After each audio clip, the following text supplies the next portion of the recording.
வணக்கம் நண்பர்களே. பிரேமா காமேஸ்வரனின் கதைகளின் உலகம் உங்களை அன்புடன் வரவேற்கிறது. இப்ப நீங்க கேட்க போறது பிரேமா காமேஸ்வரன் எழுதிய அக்னியின் சாரல். குரலால் உயிர் கொடுப்பது உங்கள் ஆர்ஜே நித்யஸ்ரீ. இந்த கதை உங்களுக்கு பிடிச்சிருந்தா பிரேமா காமேஸ்வரன் ஆடியோ நாவல்ஸ் சேனலை சப்ஸ்கிரைப் பண்ணுங்க. கதைகளை கேட்க விரும்பும் உங்களோட நட்புகளுக்கும் ஷேர் பண்ணுங்க. உங்களோட கருத்துக்களை மறக்காம சொல்லுங்க. கதைக்குள்ள போகலாம் வாங்க. அக்னியின் சாரல், அத்தியாயம் 23. கை சுடும் அக்னியின் காயமாற்றி விடலாம், உள்ளிருந்து சுடும் அக்னிக்கு மருந்து எங்கே தேட? வானதியின் வீடு பரபரப்பாக இருந்தது. கதிரவன் ஒற்றை ஆளாய் அனைத்தையும் பார்த்து பார்த்து செய்து கொண்டிருந்தார். மனம் நிறைந்திருக்க வேலைகளின் அலுப்பு தெரியவில்லை போலும். மனைவியை பம்பரமாய் சுற்றிவிட்டுக் கொண்டிருந்தார். மாலை பொழுதில் உறவில் கதிரவன் அழைத்திருந்தவர்கள் வந்து சேர்ந்தனர். சிலரின் உண்மையான மகிழ்ச்சி, சிலரில் உண்மையான வருத்தம், சிலரில் எந்த உணர்வும் அதிகமாக இல்லை. அவரது நெருங்கிய உறவே வீட்டை நிறைத்தது. சரியாய் அடிகாரம் 5 முறை அடித்து நிறுத்த 2 வண்டிகள் வீட்டின் வாசலில் வந்து நின்றது.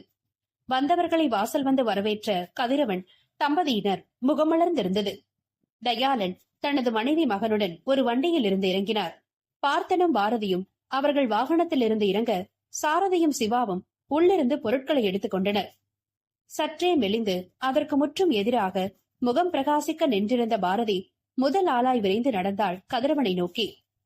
மாமா என்ற ஆசையாய் வந்த பெண்ணை வேகமாய் வந்து கைப்பிடித்து நிறுத்திய ஆனந்தி, என்ன கண்ணு இவ்வளவு வருஷா வர்ற, பார்த்து நடக்கணும்டா என பாசமாய் கடிந்து கொண்டார்.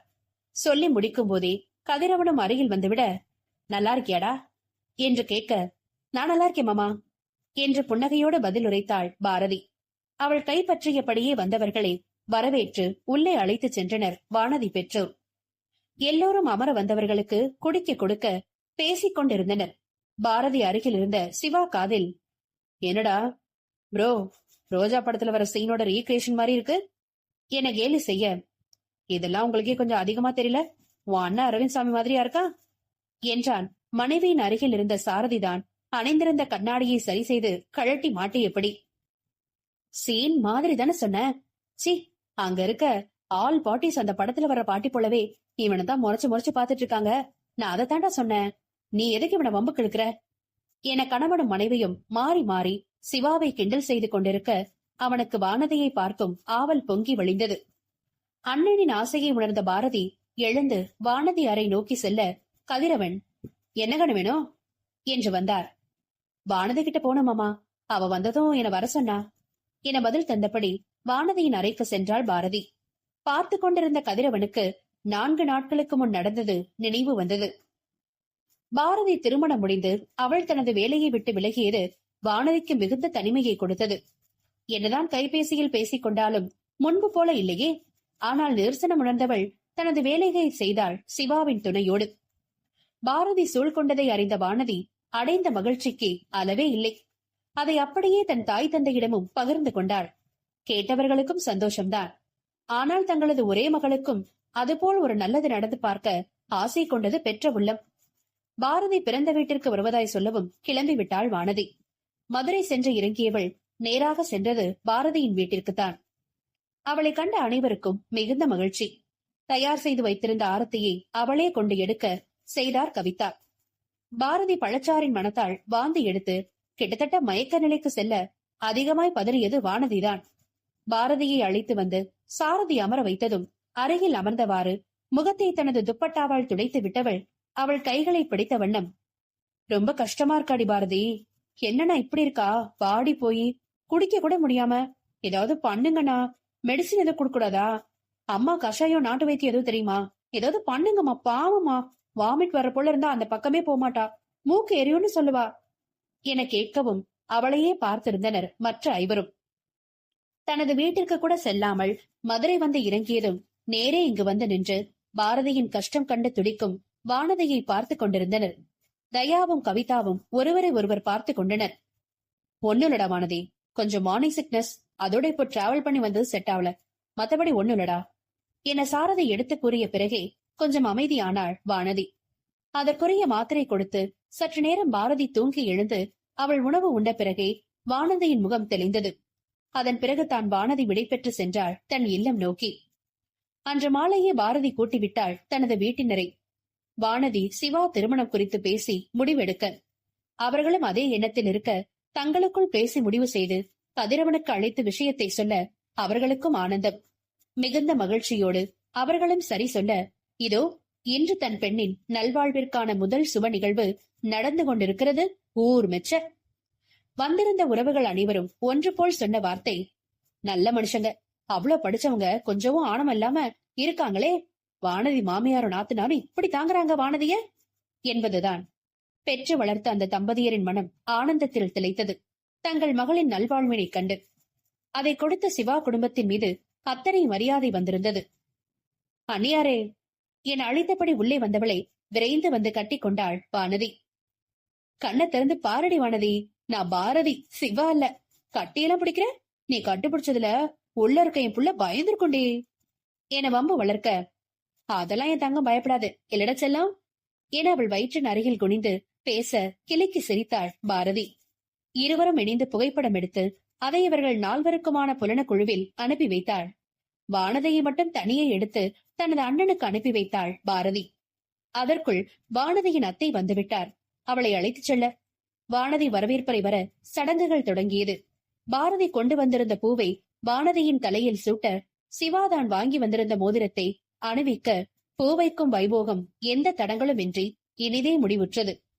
திருமணம் 4 மாதம் கழித்து முடிவு செய்யப்பட்டது, வானதியின் பெற்றோர் விருப்பத்தின்படி. பாரதி இருந்த 10 நாட்களும் சாரதி தன் வீட்டிற்கு செல்லவில்லை. ராஜன் அதற்கும் ஒரு ஆட்டம் ஆடினார். என்னடி இது அசிங்கம் பிடிச்சாப்ல, பொண்டாட்டி முந்தானைய புடிச்சுட்டு போய் உட்கார்ந்து கிடக்கிறது கேவலமா இருக்கு. நம்ம பரம்பரையில இப்படி எல்லாம் எவனும் பண்ணதில்லடி, ஊரே காரி துப்புது. என்ன பிள்ளைய வளர்த்து வச்சிருக்க நீ என தனது மனைவியைத்தான் கடிய முடிந்தது அவரால். ஆனால் அது எதையும் கவனிக்கத்தான் ஆள் இல்லை. முன்பாவது கிருஷ்ணன் அவரை சமாதானம் செய்தான். இப்பொழுது அவனும் ஏதோ சிந்தனையில் இருந்தான். ஏதிலும் பட்டுக்கொள்ளவில்லை. முன்பெல்லாம் வருந்தி அழைத்தாலும் வராதவன் இப்பொழுது வார இறுதி அனைத்திற்கும் வீடு வந்து சேர்ந்தான். முகத்திலேயே தெளிவில்லை. சோர்ந்து போய் முகமெல்லாம் புதர் போல முடி வளர்த்து பஞ்சத்தில் அடிபட்டவன் போல் காணப்பட்டான் கிருஷ்ணன். பெற்றவர்கள் கேட்டதற்கு ஒன்றுமில்லை என எரிந்து விழுந்தான். சாரதி கேட்டதற்கும் அதே பதிலை சொன்னான் அமைதியாக. 10 நாட்கள் தாய் வீட்டு கவனிப்பில் உடல் தேறியிருந்த பாரதி அன்றுதான் பார்த்தனின் இல்லம் வந்து சேர்ந்தாள். வந்த அன்றே சோர்ந்தும் போனாள். அதே பேச்சோ சிரிப்போ அக்கறையோ இல்லாத வெறும் மனிதர்கள் சூழ்ந்த இடம். சாரதி இருக்கும் நேரம் காற்றாய் பறந்தது, மற்ற நேரம் கல்லாய் கனத்தது.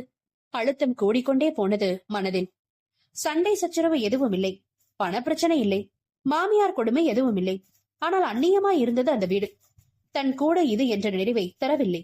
விடுதியில் இருந்த போது கூட தங்களது அறை வந்து சேரும்போது ஒரு ஆசுவாசம் கிடைத்தது அவளுக்கு. இங்கு அப்படி அவள் உணர முடியவில்லை. எதுவோ ஒன்று வலுவாய் தடுக்கும் உணர்வு. என்ன என தேடி சோர்ந்தவள் தன்னை மீட்டெடுக்க சமூக வலைதளத்தினை நாடினாள். கொஞ்சம் ஆசுவாசம் அடைந்தாள் என்று கூட சொல்லலாம். அதுவும் சில நாட்கள்தான். அங்கு உலவும் போலி பெண்ணியம், பெரியாரியம், சாதி, மத வேஷங்கள், துவேஷங்கள், முகம் தெரியாது என்ற தைரியத்தில் வெளிப்படும் வக்ரங்கள், பிறப்பு முதல் இறப்பு வரை கடைபரப்பப்படும் அவலங்கள், அந்தரங்கங்கள், அலசி ஆராயப்பட்டு கமெண்ட்டுகள் என்ற பெயரில் கொட்டப்படும் மனித மனதின் வன்மங்கள், அசிங்கங்கள் அவளை மூச்சடைக்க செய்தது. நல்ல விஷயங்கள் தேடி தேடி பார்க்க வேண்டியதாக இருந்தது. ஒப்பாத குப்பை அனைத்தும் கொட்டி கிடந்தது. அப்படி நல்லது தேடி எடுக்க தற்போதைய அவளது மனநிலை ஒத்துழைக்கவில்லை. விலகி வந்துவிட்டாள். இருக்கும் கொஞ்ச நெஞ்ச நிம்மதியையும் காப்பாற்றிக் கொள்ள. இத்தனை மனதுக்குள் இருந்தும் சாரதியை கண்ட நொடி அனைத்தும் கரைந்து போக உற்சாகமாய் இருப்பாள் பாரதி. அவர்களுக்கு இடையேயான நெருக்கம் இன்னும் அதிகமானது. சேர்ந்திருக்கும் நேரமெல்லாம் வாய் ஓயாது குழந்தை குறித்து அவள் பேசுவதை கேட்டு அவளுக்கு இணையாக சாரதியும் பேச வாழ்க்கை இயல்பாக செல்வதாகவே நினைத்திருந்தான் சாரதி. அழைத்து சென்று பரிசோதிக்கும் போதும் அனைத்தும் சரியாக இருப்பதாக மருத்துவரும் கூறிவிட அதனாலேயே அவளுக்குள் இருக்கும் அழுத்தம் தெரியாமல் போனது சாரதிக்கு. ஒரு சமிக்கை கூட அவளிடமிருந்து அவனுக்கு தெரியவில்லை. முதல் 3 மாதம் கடந்த பின் காலை நேர உடல் உபாதைகள் குறைந்தது பாரதிக்கு. நன்றாக உண்ண முடிந்ததே அவளுக்கு பெரிய வரமாக தெரிந்தது. பசி குறைய குழப்பங்கள் கொஞ்சம் குறைந்தது. தேவையில்லாத எண்ணங்களை மனதிலிருந்து அகற்ற கற்றுக்கொண்டாள். குழந்தையும் அவளுமாய் ஒரு உலகம் உருவானது. குழந்தைக்கு நல்லது எது என தேடி தேடி செய்தாள். கொஞ்சம் அவளது மனமும் அமைதியடைந்தது. சிவா திருமணமும் நெருங்கி வர வேலைகள் அவளை இழுத்துக் கொண்டது. தாய் வீட்டிற்கு அடிக்கடி சென்று வர இன்னும் கொஞ்சம் திடப்பட்டாள் மனதாள். திருமண வேலைகளில் களைத்து போன மனைவியை இன்னும் அதிக கவனமாய் பார்த்து கொண்டான் பார்த்தன். அவள் குடும்பம் அவளை நன்றாக பார்த்துக் கொள்ளும் என்றாலும் சாரதி என்றும் தன் கடமையிலோ காதலிலோ குறை வைத்ததில்லை. யார் என்ன பேசினாலும் நினைத்தாலும் கவலையே கொள்ளாது பாரதி இருக்கும் இடத்தில் அவனும் இருந்தான். அன்றும் திருமணப்பட்டு மற்றும் உடைகள் எடுத்து முடித்து பார்த்தனின் வீட்டில் நுழைந்தனர் அனைவரும். கிருஷ்ணன் வர மறுத்துவிடவே மற்ற நால்வரும் சென்றிருந்தனர். மகேஸ்வருக்கு அலைச்சல் ஒத்துக்கொள்ளவில்லை. காய்ச்சலில் உடல் கொதிக்க ஆரம்பித்து விட்டது.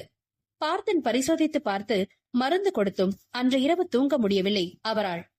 சாரதியும் ராஜனும் உடனிருந்து பார்க்க கிருஷ்ணன் எதையும் கருத்தில் கொள்ளாமல் அமைதியாக இருந்தான். அவனின் அமைதி மிகவும் வித்தியாசமாக பட்டது பாரதிக்கு. வார இறுதிக்கு வந்தவன் திரும்பும் எண்ணம் இல்லாதவன் போல் இருந்தான்.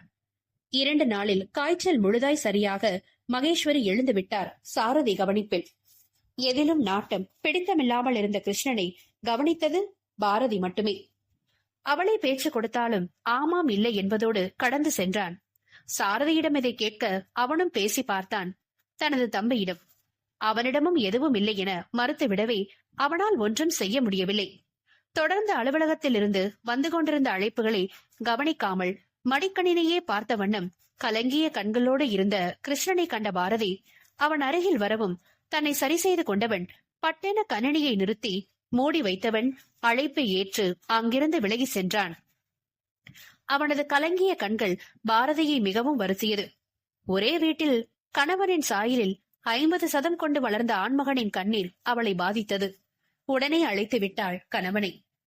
நேரம் ஒதுக்கி இந்த கதையை கேட்ட உங்களோட அன்புக்கு என் பெரு நன்றிகள். மீண்டும் அடுத்த அத்தியாயத்தில் உங்களை சந்திக்கும் வரை உங்களிடமிருந்து விடைபெறுவது உங்கள் பிரேமா காமேஸ்வரன் மற்றும் RJ நித்யஸ்ரீ. நன்றி, வணக்கம்.